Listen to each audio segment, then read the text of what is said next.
आपसे निवेदन है कि कुछ पाने के लिए कुछ खोना पड़ता है, कुछ पाने के लिए कुछ खोना पड़ता है। ऐसा बात नहीं कि ये ऐसी जटिल समस्या हम शीघ्रता से सुलझा देंगे। नमस्कार, मैं तो आपका सेवक हूँ। मेरे डंका की चोट 12 जात का सेवक अपने को नियुक्त किया है। मेरे को प्रवक्ता नाम का जब 18 तारीख को मेरे को पद दिया गया था, मैंने कहा मैं पद लेके क्या करूँगा। मेरे वरिष्ठ बहुत समझने वाले हैं, हम बहुत समझने वाले हैं, बहुत ताकतवर हैं और हम कर्नाटक तक वहाँ पहुँच गए हैं। हम हर देश की विदेश की बिना पढ़े लिखे बोली जानते हैं, पर हम अपने आप ये बात आई है। मैं आपसे निवेदन करूंगा, थोड़ी सुन लेना।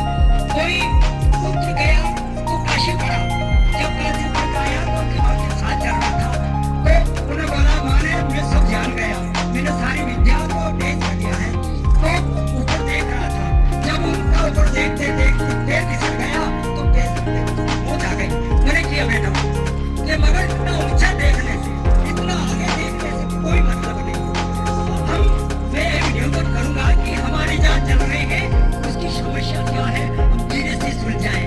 और दूसरी बात ये है कि आप बुजुर्ग को मान्यता दें, उसे नमस्कार करें, चाहे वो हमारा बुजुर्ग कुछ जानता नहीं हो।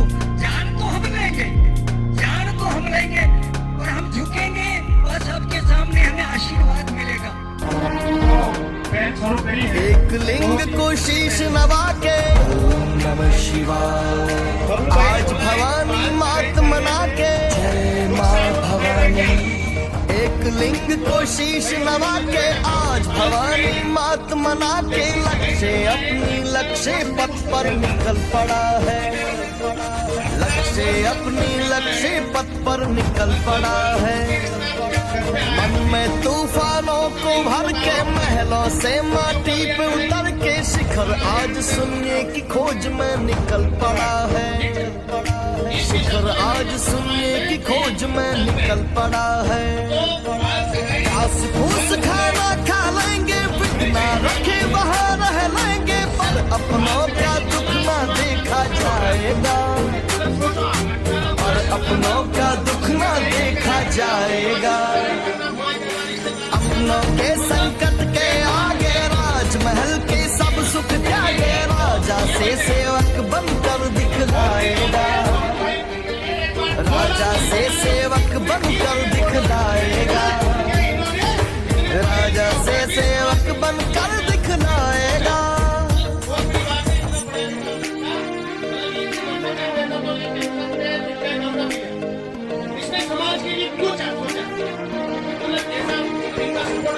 लक्ष्य राज का लक्ष्य अटल ईश्वर है, मगर हम जो ये करना चाहते हैं तो त्याग और तपस्या की जरूरत है। शीघ्रता से आप भी जानते हैं, इतना जल्दी से नहीं हो जा। एक आम का पौधा बोएंगे, उसको कितने साल से हम सुरक्षा करेंगे और उनको पानी सींचेंगे, उस पर नियुक्त रहेंगे, उस पर नजर रखेंगे, उसकी पैरवाई करेंगे, तब जाकर के उसको फल लगेगा। मेरा निवेदन है, इस बात के लिए नहीं कह रहा हूँ, बुजुर्ग को हमें झुकना है, चाहे कुछ नहीं जानता हूँ, क्या मतलब जाना पर बुजुर्ग के चरणों में झुके, ऐसा लाठी वाली बात। और बुजुर्ग का कभी निरादन मत करना। और न्याय वाले को भी मैं नमस्कार करता हूँ कि न्याय वाले भी किसी को सुलझाता है तो उनकी भी गणना नहीं करना है, किसी की आलोचना नहीं करनी है, हमें तो उसे ऊंचा लेना है, हमें क्या करना है तो हम कर पाएंगे। जो खतरनाक है, जो आदमी है, न्यायी है, ज्यादा हमें गाली दे रहा है तो सुन लो, मन को मार लो, मन को समझा लो। उनकी गाली भी हमारे कार्य के लिए हितकार बन जाएगी। मगर हम जो थोड़े से चलकर, मेरा निवेदन ध्यान से सुनना, हम थोड़े से चल करके बैठ गए तो मंजिल को तय नहीं करेंगे, मंजिल को अटैन न करेंगे, हमें चलना पड़ेगा। जहाँ तक आपसे निवेदन है कि कुछ पाने के लिए कुछ खोना पड़ता है, कुछ पाने के लिए कुछ खोना पड़ता है। ऐसा बात नहीं कि ये ऐसी जटिल समस्या हम शीघ्रता से सुलझा देंगे। सागर का नमस्कार है, मैं तो आपका सेवक हूँ। मैंने डंका की चोट 12 जात का सेवक अपने को नियुक्त किया है। मेरे को प्रवक्ता नाम का जब 18 तारीख को मेरे को पद दिया गया था, मैंने कहा भाई पद लेके क्या करूंगा। मेरे वरिष्ठ बहुत समझने वाले हैं, हम बहुत समझने वाले हैं, बहुत ताकतवर हैं और हम कर्नाटक तक वहाँ पहुंच गए हैं। हम हर देश की विदेश की बिना पढ़े लिखे वो नहीं जानते। पर हम अपने आप, एक बात आई है, मैं आपसे निवेदन करूंगा, थोड़ी सुन लेना। कोई पुत्र गया तो काशी पढ़ा, जब काशी पढ़ कर आया तो उनकी माँ के साथ चल रहा था, तो उन्हें बोला, माँ ने मैं सब जान गया, मैंने सारी विद्या को टेस्ट कर लिया है। तो ऊपर देख रहा था, जब उनका ऊपर देखते देखते पैर फिसल गया तो पैर की मौज आ गई। मैंने किया बेटा कि मगर इतना ऊंचा देखने से, इतना आगे देखने से कोई मतलब नहीं है।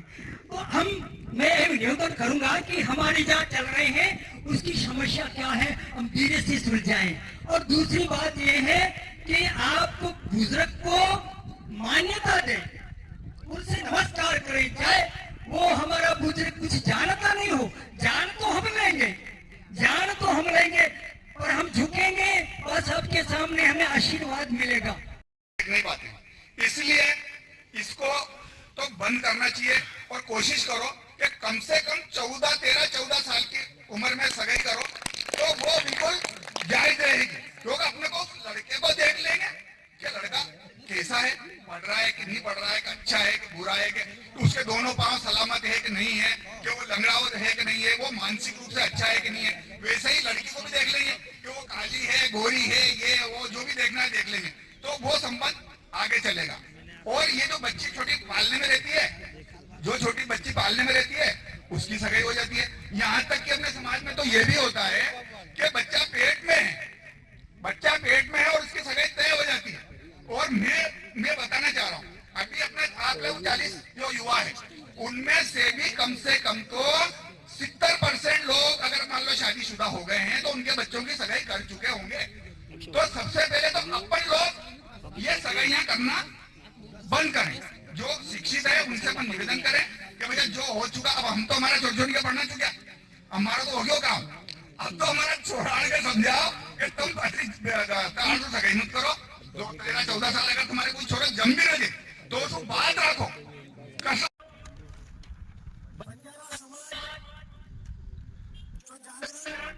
जो आपका संगठन बनाया है, ये बहुत ही अच्छा संगठन है, और कोई भी नियम लागू करने के लिए पहले एकजुट होकर उसके बाद नियम लागू करना चाहिए, ये मेरा मानना है।